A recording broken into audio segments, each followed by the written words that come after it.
Hi, I'm Charlie, and this is Stereo Hysteria. Our February artists of the month, Cotton Mather, are a band formed in the early 90s by Robert Harrison, whose smart and tuneful songcraft earned the band a small local fan base in their hometown of Austin, Texas.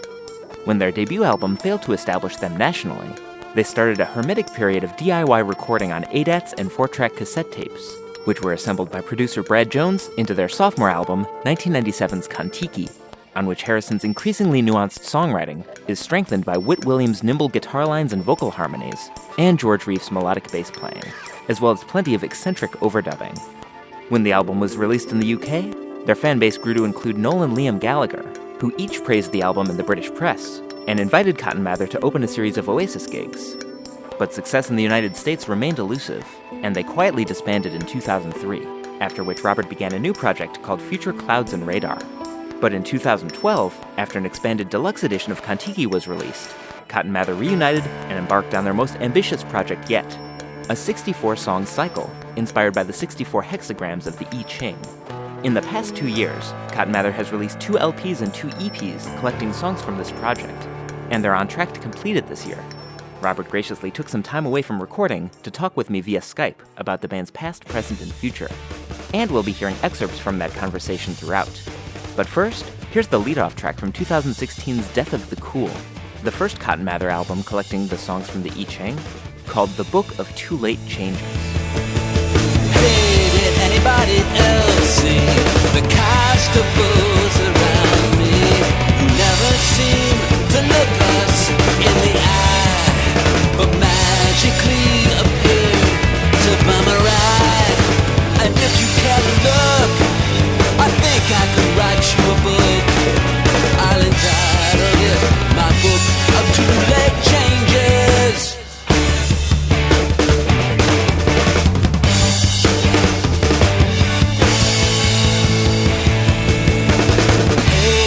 Anybody here know where you get to Wilco?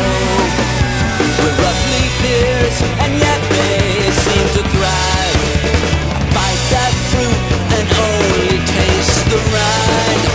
For something brave and sweet, attend to me, girls, as I read you a passage from my book of too late changes.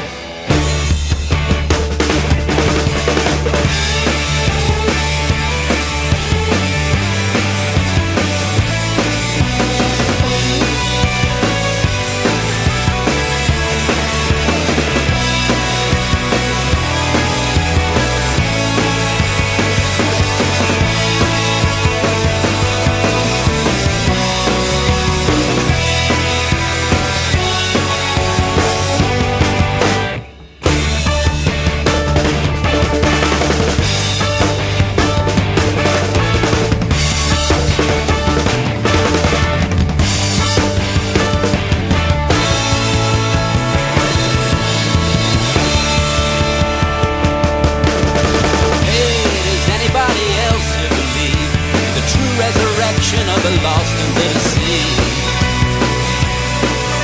Our armorant upon the field and slain. A pulse returns to spark the mortal flame. Awakened from desire, rise up and go forth to the fire, where we offer up a book of too late changes. And we offer up a book of too late changes.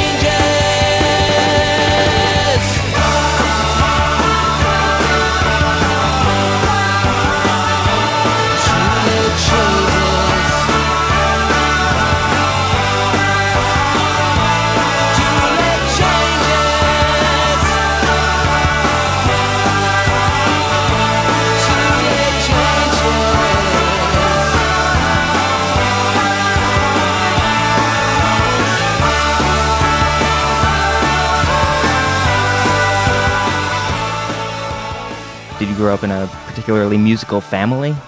Not really. I grew up in a very literary family in Auburn, Alabama. My family's from Virginia. We moved to Auburn. My father taught history there. Okay. I moved when I was pretty small, and I grew up there and creative family, very literary family, but not especially musical. I was the first one to jump in that water, really. I was quite late to music. I got interested late in high school, found a guitar in the closet, Okay. and began to piece it together. The first stuff I really wanted to play was old rock and roll, like from the 50s and early 60s. Eddie Cochran, Arthur Alexander. I was a little bit of a weird kid. I was into that stuff. Around that time that I was in my late teens, early 20s, I sussed out that my favorite English rockers, where their influences had come from. And that's what I wanted to learn. So I started way back with that stuff. So I would sit around and play those songs to people who had no idea what I was doing, But I wanted to be Gene Vincent. Mm-hmm. That's what I thought, make a start. And then, we wandered from there. And then I went to Athens, Georgia. This is in the late 80s. I went to Athens, Georgia after I graduated from college. Okay. So, at this time, REM was the ruling class there, and they were lovely guys I met later. I didn't know them then, but they were very visible around town. It was kind of cool that they had stayed around Athens. And I was starting to write songs, working odd jobs, working door-to-door encyclopedia salesman, working in a coffee shop, and just doing anything I could, and then cranking out these songs. I just couldn't find people in Athens who wanted to play music with me. Mm-hmm. It was a cool scene. They were so cool, they were too cool for me. And I worked at night in a place called Cookies and Company, baking the cookies. And so I'd go out to the 40 Watt Club or go out to the Uptown Lounge. And somehow amongst these hipsters, my name just became Baker. They were too cool to learn my name. They just called me Baker. Hi, Baker. Because I was the baker. Mm-hmm. One day I was hanging out at this ice cream shop called Serendipity, and this girl came in with cat eye glasses and vintage hipster dress. She was in her early 20s, and she was insufferably bemoaning the horrors of this town that she had just gotten out of and she had moved away from because it was just so banal and dull. And she began to describe the music and the scene. I said, "Where did you leave?" And she said, "Austin, Texas." I thought, that's where I'm going. So I came here. Did you start a band right away there? No, when I moved here, I worked in an after-school program. I taught Montessori school. I did odd jobs again, and I just woodshedded, wrote songs. And then in the early 90s, I started a band with a cellist, which evolved into Cotton Mather, which was really my first band where I was writing and singing. And it took a while for it to coalesce into a guitar, bass, and drums thing. It started off as a very experimental project with just a lot of, just odd time signatures. I think the goal of the band originally was to prove that we could have gone to graduate school if we'd wanted to, just trying to sound. We were really modeled on Fred Frith and Henry Cow and Massacre and that kind of really edgy, aggressive art rock stuff. Mm-hmm. And then one day I was playing my roommate's 12-string guitar, and I just began plunking out the beginning to George Bizet's Carmen. Boom, boom, boom, boom, boom, boom, boom. And I started singing this song, and it had a verse and chorus and a melody and a big hook. And I thought, what is that? And the song was called Pillbox Hat Made of Love. And it was our first cassette that we made under the name Cotton Mather. She was the waitress at the St. Anne's Hospital coffee shop. She whistled George Bizet and won the Candy Stripers caveat. She spoke the languages with Sanskrit and Greek, but her talents didn't stop at that. She asks me like a lover, what's your favorite color hat?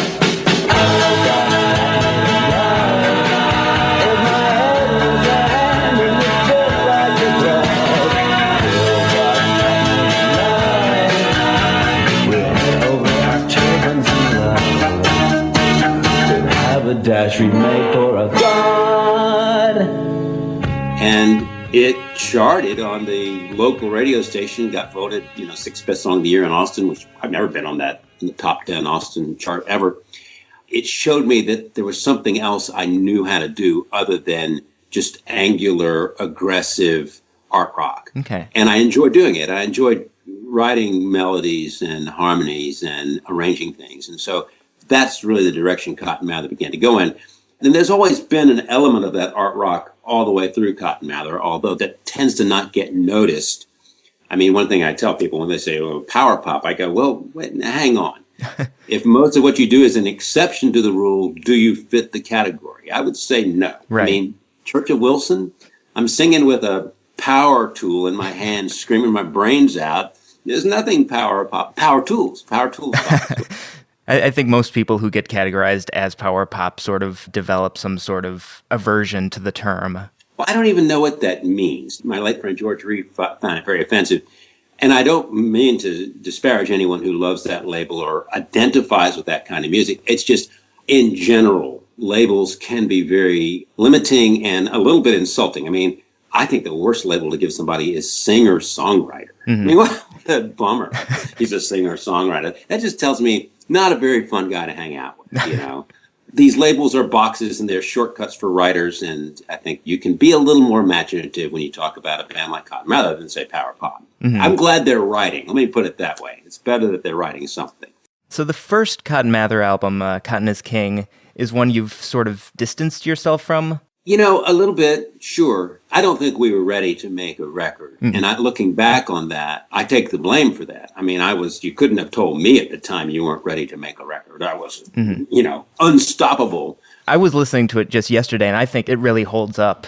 Oh, good. Like, what were you dissatisfied about? That was very much an industry creation, in that we were signed by a new label coming out of LA that were very industry oriented. They were extremely well-meaning, hardworking fellows from a publishing company who started a label, and they were in uncharted territory, as were we. So I think nobody had a clear idea of what they were doing. We played in front of a lot of labels, and they passed on us, and these guys said, we'll take these guys. So I'm forever indebted. But we thought we were maybe not with the right label. You know, we thought it was maybe not a good match. And they took us out to lunch when we were in Memphis making Cotton is King, and rolled out one of their marketing ideas, which was one of the top guys at the label was really good friends with the beach volleyball star Karsh Karai. And he was running with that set out in LA. Now that meant nothing to us in Texas. We don't have a beach around Austin, and there's months of the year you can't go outside because it's so hot. But he thought, we're going to market you to beach volleyball fans. I think this was mentioned over beers. And I thought, oh, crap, this is not good. Yeah. And it didn't work out. They were trying whatever. They were trying anything. Mm-hmm. They were attractive people, the beach volleyball folks. It would have been great if they had become fans. But we were these four skinny guys in sharkskin suits standing up on a catwalk in front of the scoreboard with Elm Records presents Cotton Mather, and they looked completely puzzled. Here's a standout from 1994's Cotton is King, an album partially recorded at the famous Ardent Studios in Memphis, called Payday. On a lots of Saturdays left alone, doesn't wash unplugs the phone. And Daniel's in the summon of a distant king. What did that mean? Anything. He's not a man of means. Newspaper that they open wide shows them the world tipped on its side. Payday!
It's hard to imagine if someone could freeze you here today, you'd be remembered this way.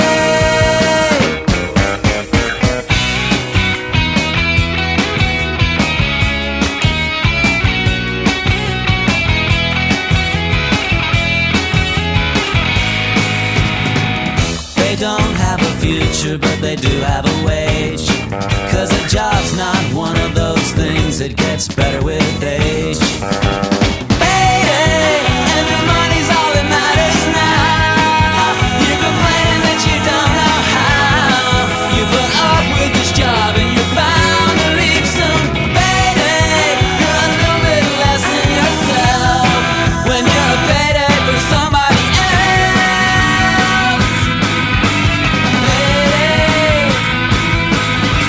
Payday,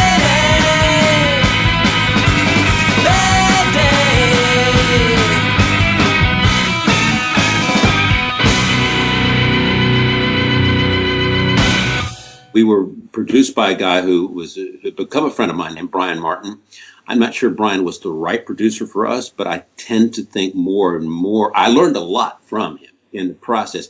I just, listening back to not just that record, but I just came across a demo made a month before we went and recorded that. And the idea of the demo was to record a list of the songs that were potential songs for the record to give to the label. And what I heard was Greg Thibault, who was playing drums with us, was unbelievable. I didn't understand at the time how good he was listening to this. I think he and Matt Hovis, the rhythm section, were great. Whit was still finding his voice, and it was mostly because I had him fairly much on a short leash. He had not been with the group that long. And I really didn't know how to sing yet. And I was just kind of barking. So I think that first record was a little bit of a mulligan for Cotton Mather because it was so early in our finding our voice. And then it really took a few years of being in the wilderness and discovering making art on the 4-track that brought it together to where Cotton Mather gelled into something that I responded to more.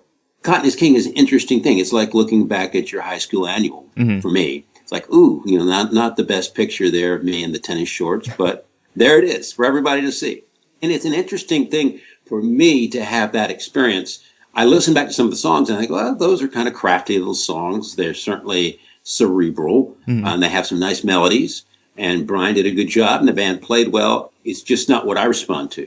But I'm able to take that experience of knowing who I was at the time and apply it to bands who come to me making their first record. Okay. I'm able to help them, meet them where they are, understanding the eagerness and the tunnel vision that I had then. It's been very useful to carry that knowledge into the benefit of others, I think.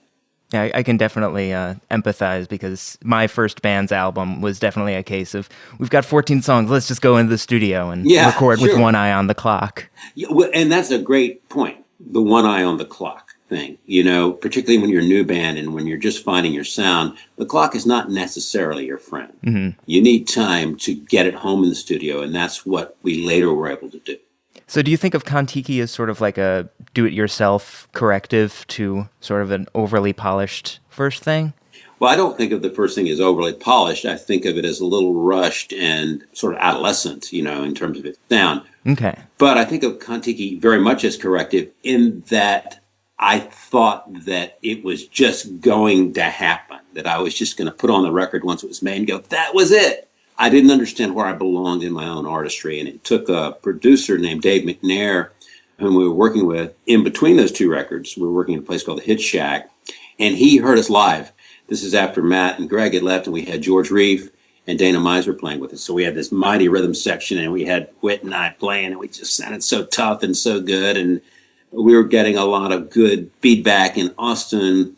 And Dave came to see us and said, yeah, this is the shit. I'm going to get these guys in the studio. And he's a world-class producer and engineer who just moved back to Austin from LA. And after a few weeks in the studio with me, he was tearing his hair out. I was frustrating him because I seemed to be a little bit dissatisfied with things. And at some point in a peak of frustration, he told me, look, I can't produce you. You have to produce yourself. I think you're a guy like Beck are one of those guys who, if I put you in a room with a 4-track recorder and a microphone, you're going to make something way cooler than we can make in this expensive studio. I think you should just figure it out. And he was right. Around that time, we began driving out to this house in the country and making recordings on the 4-track and on the ADAT.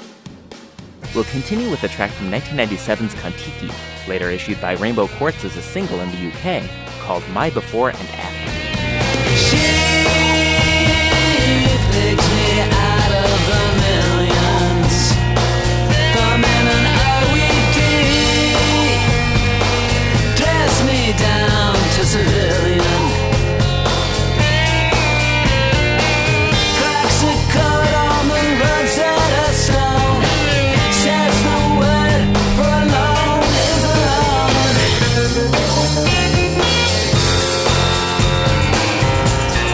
My before and after, my before and after, my before and after.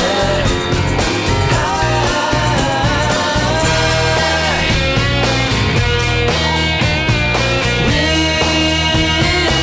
found that our mud was truly some work of genius. She helped my best friend see through me. Says the church of his holiness light, this world's no dead end, it's fucking right. Oh yeah. My before and after, my before and after, my before and after.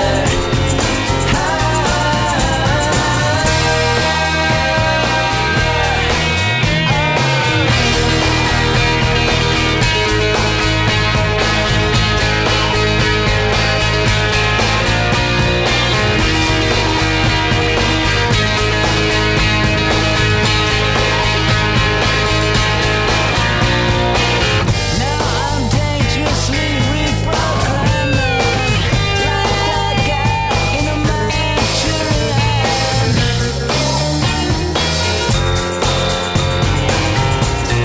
My before and after,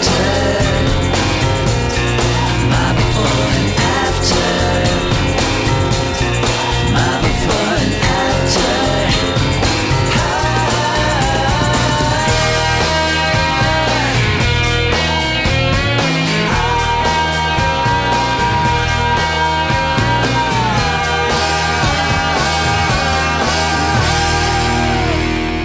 And I think a lot of what resonates with me and probably a lot of other people about the album is how much fun it sounds like it was to make. Oh, it was fun. It was fun. We were having a good time. And I think any time, probably in any artistry, it's exciting to catch someone at their moment of discovery. And it was lucky that way. I mean, it had a perfect alignment. It was really the peak of George and Dana's friendship, and they were the bass and drums. And, you know, we had Darren Murphy also come in, but George and Dana had a really wonderful friendship as a rhythm section. Whit and I had been woodshedding for a long time. We had, on Cotton is King, we were acquaintances, but we weren't tight. We had become really close pals and were playing guitar and singing every day, pretty much of the week. Had been doing that for a year. So we had honed our sound as vocalists and as guitarists. And it all came together at this moment where I also discovered that I like to record my own thing. And then there were the songs. The songs had taken a while to arrive after Cotton is King. After Cotton is King had a little bit of an intellectual, cerebral quality to it. Right as Cotton is King was coming out, my mother passed away. So I had this very heavy heart. And when I was out touring on Cotton is King, I felt this emotional disconnect between where I was at, wanting a catharsis, and the Fabergé eggs that these little songs were. And I just wanted to have rock and roll be more simple and more accessible. And so it took me a while to begin to find those songs. And then once they started coming, they became just tumbling in. The joke was we're making tapes and burying them in the backyard. We were not even thinking whether it would come out or not. So we had really retreated into a little fortress of making the music for the sake of making the music. I think when you say corrective, it wasn't corrective. It was an attempt to recover the joy of art making, because when you're on a label and things fail, and that's mostly what happens to people, it's extremely dispiriting, because that might not be 9 months of work. It's also the 4 years it took you to get there. And to have your first record not succeed is so dispiriting. I think you hear us recovering our sense of optimism about music. One thing I think is really cool on the deluxe edition, there's a bunch of alternate takes of the songs, and some of them are maybe a little bit more polished or more normal, but for the album, it seems like you chose the weird one.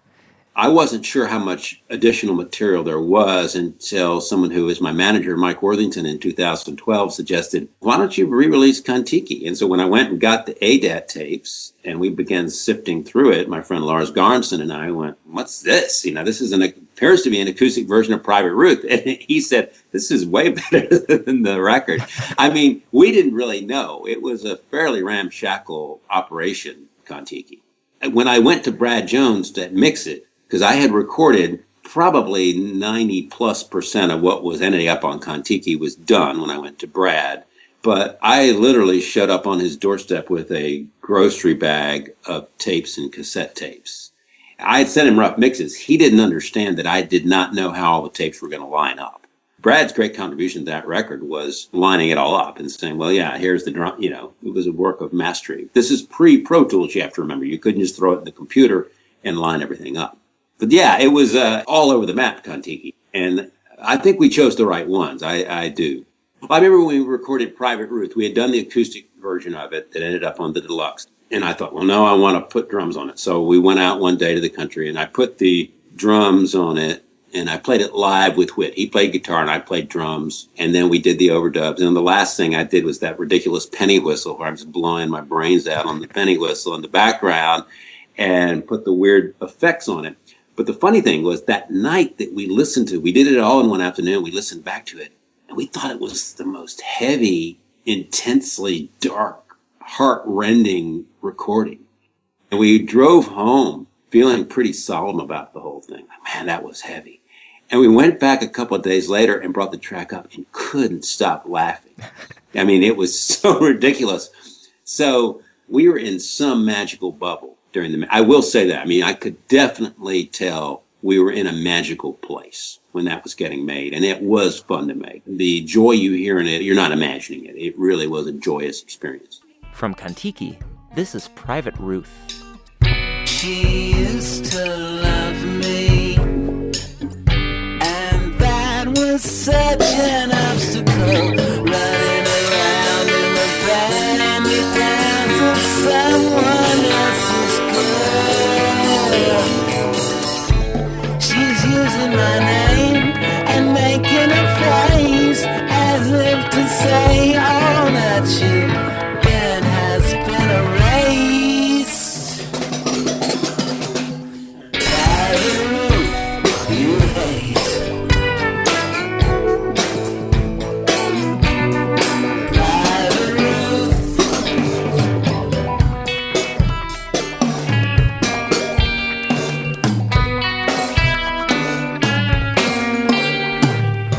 She's tired of loving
And it seemed like that album in particular caught the ear of the United Kingdom. Sure. Like you got a lot of really good press there, and of course Oasis later sang its praises. Mm-hmm.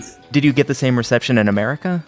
Well, no, we didn't really, and this is with no disrespect to Daryl Klingman, who had a little label called Copper in Houston. He was such a small operation, he couldn't do that much. And plus, America is a huge place. And so if you want to put out a record and blanket America with it and have a radio campaign, all that, he had a decent radio campaign here. We did make it to number 12 on the non-commercial NPR chart, but there just weren't records. He just wasn't in a position to press that many. And he was one guy with a phone in Houston and a lovable guy, but he couldn't really do that much. There was no plan for what would happen if we had success. What happened in England was Jim McGarry, who is an attorney based in New York, had a label called Rainbow Quartz. And a year after Kon-Tiki had been out and had sort of done a little blip on the radar in America and really not gotten, we did a little bit of touring, but it was over and done. He called me. And at first I found him a little off-putting because he was this abrasive New York guy. And then he called my manager, who called me and said, "What have you got to lose? This guy's going to put your record out in England. Who knows? Somebody might hear it." So we did it, and that's when it began to happen. People in London got into it. Uncut gave it a big review. It began getting great reviews. And based on the Uncut review, Oasis heard it and other luminaries heard it. And so things began to roll from there. I read that the follow-up to Kon-Tiki, The Big Picture, didn't come out in America. It came out everywhere but America. It's never been released on a label in America. The Big Picture was scheduled for release in September 2001. And then 9/11 happened. Mm-hmm. Everything got postponed. I can't remember exactly what the chronology was. Maybe it was ready in 2000. I had a back injury. We had a lot of stuff going on. By the time it came out, I think the bloom was off the rose in terms of what was going on over there with momentum in England. And I thought it was a pretty cool record, but it didn't have the momentum behind it that Kon-Tiki did. And Rainbow Quartz was beginning to recognize that they didn't have the muscle to help us get to the next place. And there had been some thinking that we would gut with another label. And we really should have, but there were some dubious business decisions made. And we waited around, it seems like, for about a year before we ended up putting it out as we were waiting for another label to step forward who could really help us. And it just didn't quite get handled right. Okay. That's what I'll say about that. I'm not going to say anything more. Didn't get handled right. I'd like to ask about the song Story of Anna. I don't speak Italian. Like, what's the gist of what's going on in there? I was talking to Brad Jones because Brad produced Big Picture. And when we were mixing it, I think maybe it was when I sang there in Nashville with him when I went to mix it. I told him I didn't really like the song and that I thought it might be cool if I just broke into Italian and never came back. And he said, "Well, that's an interesting idea." He said, "Robin, my studio partner, speaks Italian." So Robin Eaton wrote down the words for me and told me how to pronounce them. I sang it in Italian and made me like the song more. Nice. It was a ridiculous tangent, but I thought this song's a little weak. We need to have some curveball, so I'll start singing in Italian. I think the words in English are something like "she's married again," or "so they say, that makes me the one who got away."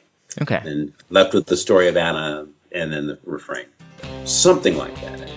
There is an English version. We recorded both. Okay. I think Brad was in favor of the English over the Italian, but I can't be sure. And I doubt he remembers. From The Big Picture, this is Story of Anna. She turns off your lights one at a time and says that's just the way she says goodbye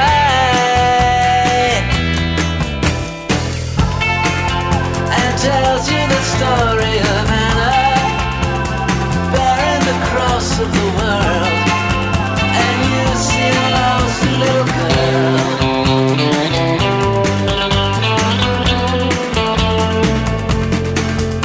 She moves back to the coast, tells you she'll write her book and a postcard every night to tell you the story of Anna bearing the cross of the world. And you see a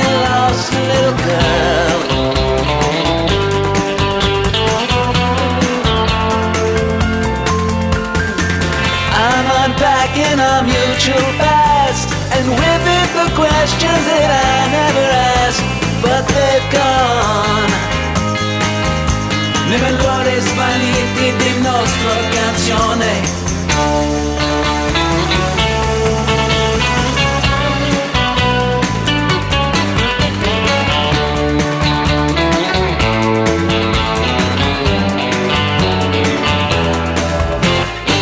L'hai sposato ancora digiuno i giornali.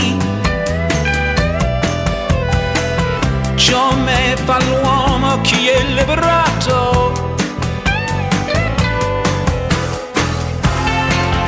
E vicino alla storia di Anna sta l'uomo chi è condannato con gli occhi di un ragazzino.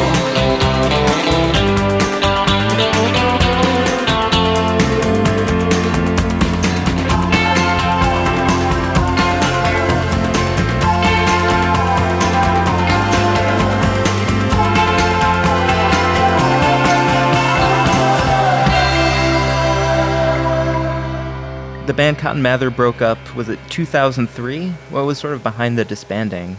Well, I think there was a lot going on. One thing that had been happening was I was having some serious health problems from a spine injury that I had had all my adult life. I had an almost fatal car wreck when I was 17. And the manifestations of that over time were some low spine trouble, which were getting worse from touring. It was hard for me to take advantage of the opportunities that were out there for Cotton Mather. And that created some tension within the group because I think that there was a sentiment that we weren't able to do all that we could. But the fact is we really didn't have money. We were invited to go play Reading in 2001, opening for Oasis, and we didn't have the dough. And then the stuff with my spine began to happen. But really what happened was that I think I could tell you specific stories that are not very flattering for anybody. But there was a tension growing within the group, and that tension could be best described as what happens to a band that's working very hard and doesn't have any money coming in. And we really were struggling to keep it going. We couldn't afford to tour. We were being asked to do things, but there just wasn't any income. And so I was trying to keep the thing afloat as best I could. In the meanwhile, Whit was not liking touring. He didn't like leaving home. He really, after 9/11, that was a pretty weird time for anybody to be getting on airplanes. Sure. It really bummed him out. And I think he wanted to be more of a home-based musician and not a touring musician. And when he announced that to us, we thought, well, it seems a little pointless for the three of us to carry on. Also, he thought that maybe we needed to be doing a different kind of music, and I did too. I think it had gone through many permutations, Cotton Mather. There are no two records with the same personnel, really. It's right. Since Kon-Tiki, it's a loose collective. Big Picture was pretty consistently just the four with Dana Miser and Josh Gravlin.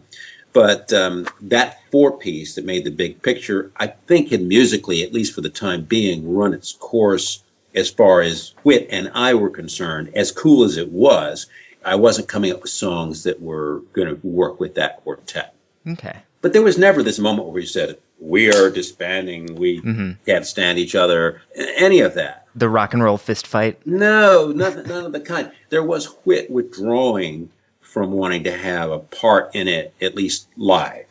And then it sort of dissolved in a not wonderful way, but there was never any decision made that we'll never do this again. We all stayed in touch. But also, Dana moved to London, our drummer, and Josh moved to Minnesota, so we kind of went in different directions. From the self-titled debut double LP by Future Clouds and Radar, the project helmed by Robert after Cotton Mather's breakup, here's a song featuring a lovely bass line by the late George Ruth called Build Havana. She gets so broken up she can't mend, and I get so blown away I can't understand how this little apartment always stays so cold. Our love's in currency that I can't hold. We could build Havana.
Future Clouds was being made in 2006 through 2009.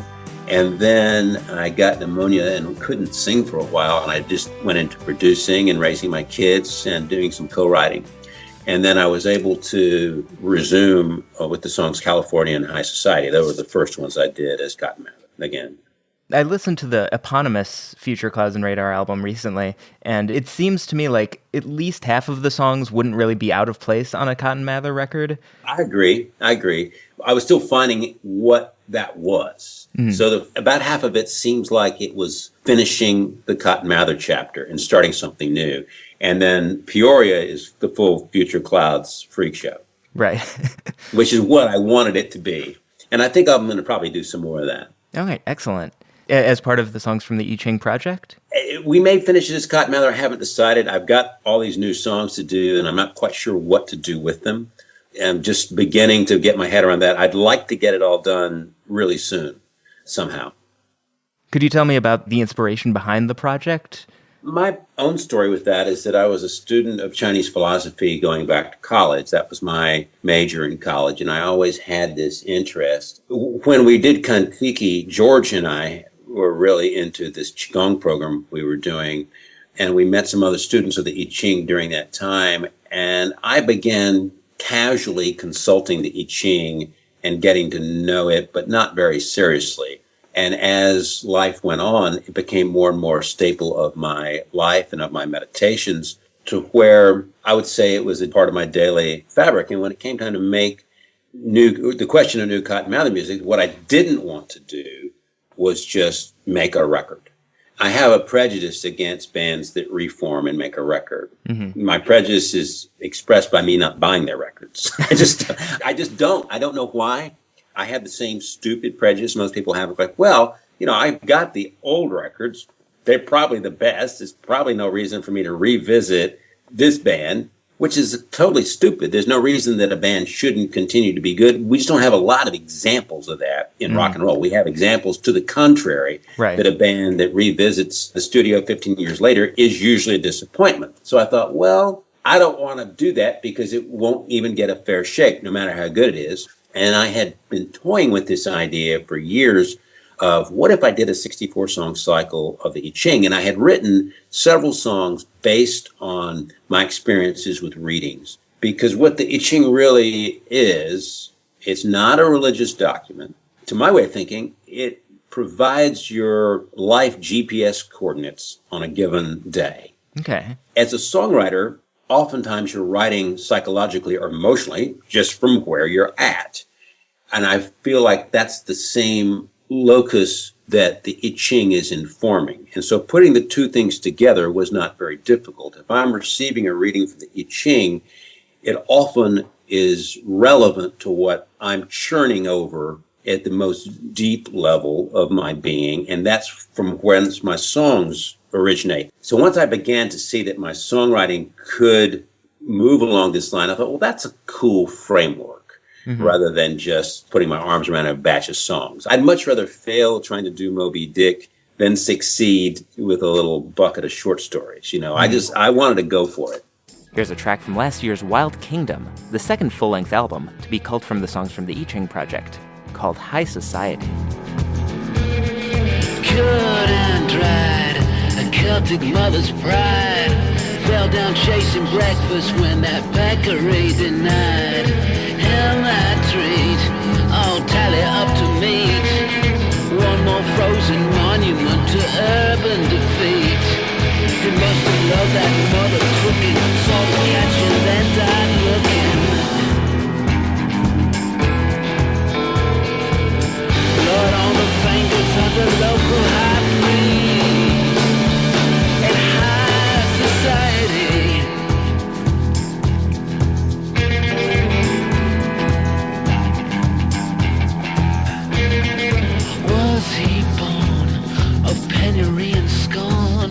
Well-versed in the classics and a master of form. Did he take a drink from Trader's Lake, move against the old guard and pay for his mistake? Dreamed of lover and Sistina, got the 40, got the meter.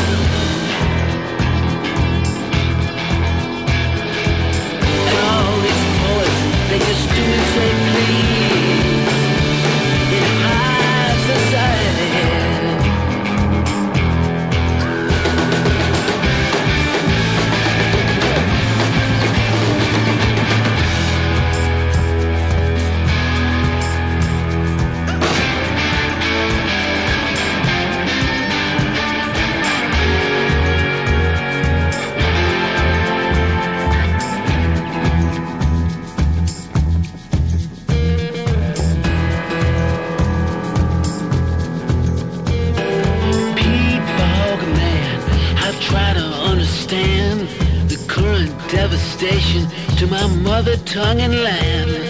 I talk more than I should. I tried to do some good. They shot me down in Texas, so I crawled to Hollywood. I knocked the cow on Walker's coffin and said, your dead son, best start rocking. Best start rocking. It's bad for business when you go on your knees in high society, high society, high society, high society.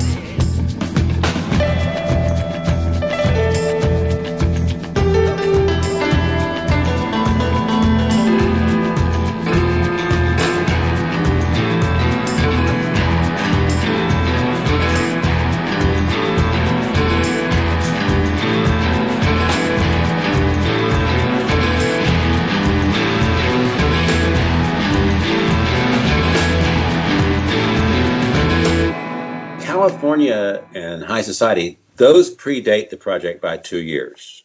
They were the first ones I did via the I Ching. I thought, well, that's cool. I had also done the 3 Nicole Atkins songs via the I Ching. So I had those, and I thought, well, only 59 to go. let's go for it. I can't say the band looked too excited when I expressed this to them. I think they were looking at me like a dog that maybe was going to chew on a bone and drop it and run off and find something else. Mm-hmm. I think there are probably some interesting conversations about me, Charlie, when I'm not in the room, but you can't think about that. Have you done the math? Like, when's the last time you wrote 64 songs in a couple of years? Back in those days when I lived in Athens, Georgia, for that year, I set a goal that if I could write 50 songs in a year, I would become a musician. And I did. Now, I think maybe in December, the songs were getting shorter. I think I was kind of taking liberties with what I was calling a song, but yeah. So it hasn't really felt like a forced project. It's felt fairly organic. Ask me in June if I actually create these next 29. I mean, we'll see. But it feels pretty good. I oftentimes write songs and I don't write them down or record them, and then I forget them. So I don't know how many I've written. And I've recorded plenty you don't want to hear. I promise. Where are you at currently? Currently, I think we've released 35 of them. I haven't gotten them all up in terms of the writings that I do on the website, but I believe 35 are out in the world, and I've more or less got the rest of it mapped out. And the songs, I'm out ahead of the production because I wanted to raise money through the pledge campaign to not have to do them quite so haphazardly, but I'm just going to get it done. If the money's there, it's there. If not, you're going to have to deal with my 4-track again. Cotton Mather recently played in Russia for the first time. How did that come about, and are there any plans for doing more touring? Man, I would love to do more in Russia. I loved it. It was the coolest place. And I'll tell you how that came about. There's a guy there named Boris Grebezhnikov, who is known as the Bob Dylan of Russia. He's a fascinating person if you look him up. He lived this rebel rogue life in the late 60s and early 70s with his group, The Aquarium. They were unsanctioned renegade pirate rock and rollers. I think as he said it, people wondered if they were real or a myth. They were folk heroes whose cassette tapes, I imagine, were passed around everywhere. And in the 90s, he was able to actually start playing live without the threat of being arrested. He's an icon. And he has also got his own radio show. And at some point, somebody contacted me and let me know, I thought you might want to know, Boris is very ill. And I said, okay, who's Boris? I have no idea who you're talking about. And, well, he's a big fan of you. He's in Russia. I looked at him and went, wow, holy crap, this guy's really into us. He plays us on his radio show. Several years ago, my daughter was in 8th grade, and she was supposed to do a social studies project on the former Soviet Union, and was supposed to interview somebody or draw a picture. She had any number of extracurricular things she could have done. I said, I know somebody. Let's write him. So we wrote him on Facebook. They corresponded. She interviewed the coolest guy in Russia, and her classmates were extremely impressed. And then he began to correspond with me and let me know how much he was loving the new music. And he wrote me last year. He wrote me actually right after Trump was elected, essentially to express condolences, And then he said, we're doing our anniversary of the Aquarium. Would you care to come to Russia and open? I said, you bet we would. So it happened. We went over there. We met him. He was an amazing guy, had cool bandmates, and we played in St. Petersburg and Moscow. And a lot of people there knew our music. That's the thing, you don't know what your fan is over there because so much of the music has to be ripped because they don't have this easy access to it. But yeah, we met a lot of wonderful people and can't wait to go back. Are there any plans to do any shows outside of Texas in the States? I decided I should mention this to the band instead of telling you, but I don't want to do any shows until I get this thing done. I wanted to get it all done, recorded in 2 years. I gave myself 2 years to do it. We're at the 2-year mark. The music is more or less done. I'll continue tweaking the songs, and I'm sure new ones will continue to show up. But the recording's not done. And George Reef, who's my closest friend, who had played on about half the new stuff, became sick and unfortunately is no longer with us. And we pumped the brakes on the whole project, hoping he would be well enough to play on the second half. But he's inspiring us now, but he's not going to be there. I'm hoping it'll all be done soon. So I can't play. I can't talk to you, Charlie. Don't call me anymore. I have 29 songs to do. I want to get them done by Cinco de Mayo. All right, Cinco de Mayo. That's hoping. A couple months. That's not far, yeah. I shouldn't have said that, but you can hold me to it. I'm going to try. And in the meantime, there's the pledge music that people can go and pre-order? Yeah, you can go to that. We're going to try to get the 29 songs done before then, and then we'll probably pull 2 or 3 records out of that. But this one group of songs, the first group of songs I wrote after going to Russia, is the one I have targeted for this record, Native Son, and then some other ones. I want every record in this set to be really different. I think Young Life is very different than Death of the Cool, and that's so trying to give them each their own individual sound and look. Since I know you have to get back to work, I just have one more question. Yes. With the Young Life EP, you joined the club of bands who have albums that have title tracks that aren't on the album. Why wasn't Death of the Cool on the album that bears its name? I hadn't written it yet. Oh, okay. I hadn't written it, no. I mean, I loved the title, and then after it, I thought, well, that's also a great name for a song. So the song was just, that little group of songs were done right after we got back from Russia. And they had the melancholy of the Russian culture there in it. I really love those. Except for Shepherd's Purse and Mighty Girl, those were tracks that we had in the can that I had never written any lyrics for. I had placeholder lyrics, and those are the last ones we have with George on them. Okay. And then the other 4 were done pretty quickly with Lars. And yeah, I like Death of the Cool. That's one of my favorites. From Young Life, an EP released last year, this is Death of the Cool. Death of the cool. He moved with peculiar elan, and a photograph from days when he was not so young. Death of the cool. Far from the convenience of war.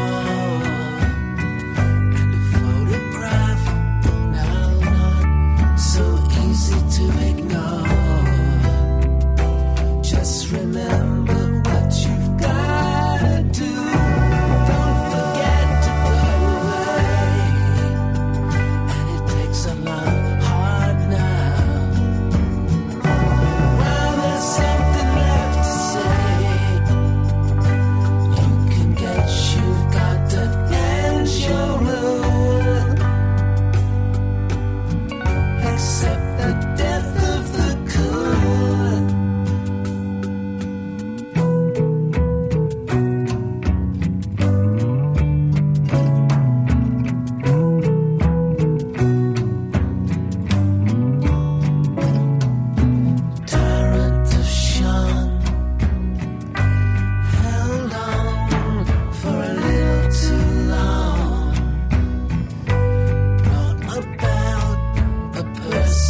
And that's all the time we have for this week's episode. I'd like to thank Robert Harrison for speaking to Stereo Hysteria. And if you'd like to support Cotton Mather as they record their new album, Native Son, head to pledgemusic.com/projects/Cotton Mather, all one word, where you can pre-order the album, as well as tons of exclusive merch and one-of-a-kind items, including the original Master ADAT tapes for Kon-Tiki. For more information about the songs from the I Ching project, including Robert's track-by-track commentary, head to ichingsongs.com. Be sure to tune in again next week when we'll be listening to a set of songs about the Golden State, California. This is Charlie, signing off.